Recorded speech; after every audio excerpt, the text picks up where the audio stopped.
সুস্মিস আর্টে সকলকে স্বাগত জানাই। নমস্কার, আমি সুস্মিতা। আজ একটু অন্যরকম কিছু ট্রাই করব। তো আগামীকাল ছিল উল্টো রথ, তো সেই উপলক্ষেই জগন্নাথ দেবেরই কিছু একটা বানাবো।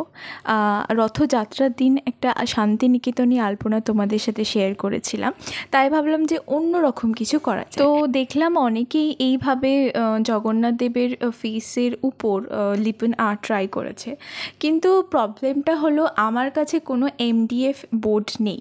তোমরা দেখে থাকবে যে লিপেন আর্টগুলো সচরাচর MDF বোর্ডের ওপরই করা হয়, ক্লে দিয়ে, এবং তার সাথে কিছু মিরর ওয়ার্ক থাকে। তো আমার কাছে এই MDF বোর্ডটা নেই, তার উপর হাতে একদম সময় নেই। আমি আগের দিনই কাজটা করতে বসেছি, আর কাল ছিল রথযাত্রা, তো আমাকে ওই দিনই পোস্ট করতে হবে।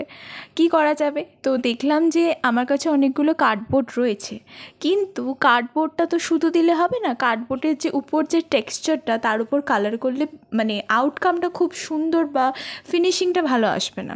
সেক্ষেত্রে আমাকে অন্য একটা কিছু ভাবতে হবে। তখনই আমার মাথায় এলো, আমরা যে টি-শার্ট বা গেঞ্জিগুলো কিনি না, তো ওর মধ্যে দেখবে একটা বোর্ড থাকে হোয়াইট কালারের। হ্যাঁ, ওটা খুব মোটাও না আর খুব পাতলাও না, মিডিয়াম সাইজ। আর ওই বোর্ডের কালারটাও হোয়াইট কালার হয়, মানে সাদা হয় আর কিছু থাকে না। তো আমি ভাবলাম যে আমি যদি কার্ডবোর্ডের ওপর ওই বোর্ডটাকে লাগিয়ে দিই, তাহলে বেসটাও সলিড হবে এবং টেক্সচারটাও স্মুথ, মানে সমান হবে। তো সেক্ষেত্রে আমার কোনো প্রবলেম হবে না। তো এটা ভেবেই আমি ঝটপট কাজে লেগে পড়ি, আর এই পুরো কাজটা আমি সন্ধেবেলা কমপ্লিট করেছি, মর্নিংয়ে ভিডিওটা পোস্ট করেছি। শোনো, তবে আর একটা কথা বলি।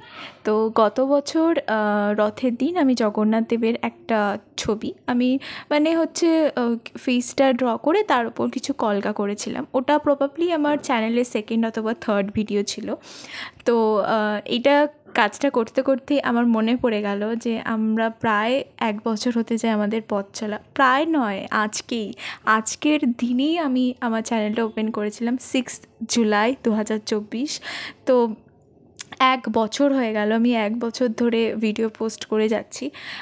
তোমরা যারা আমার সাবস্ক্রাইবার আছো, তোমরা দেখবে চ্যানেলের প্রথম থেকে এমনকি এই কদিন আগে পর্যন্ত আমি ডেইলি বেসিসে ভিডিও পোস্ট করতাম। এই কয়েক সপ্তাহ হবে আমি ঠিকঠাক রোজ রেগুলারলি ভিডিও দিতে পারছি না, তার জন্য আমি খুব দুঃখিত, আমাকে ক্ষমা করো। আমি চেষ্টা করব যতটা পারি ভিডিও পোস্ট করার। আসলে আমার নিজের পড়াশোনা, আমার টিউশন, আমার অর্ডারের কাজ সবটা সামলে না এডিট করে উঠতে পারছি না। যে মেয়েটা কোনোদিনও সোশ্যাল মিডিয়াতেই ছিল না, সেই মেয়েটা ইউটিউবে চ্যানেল করে তোমাদের ভিডিও পোস্ট করে দেখাচ্ছে, এটাই অনেক, তাই নয় কি? তো তোমরা যেভাবে আমাকে সাপোর্ট করছো, যেভাবে আমার পাশে আছো, ওইভাবেই থেকো। আমিও আমার যথাসাধ্য চেষ্টা করব। আজকের মতো টাটা, সবাই ভালো থেকো।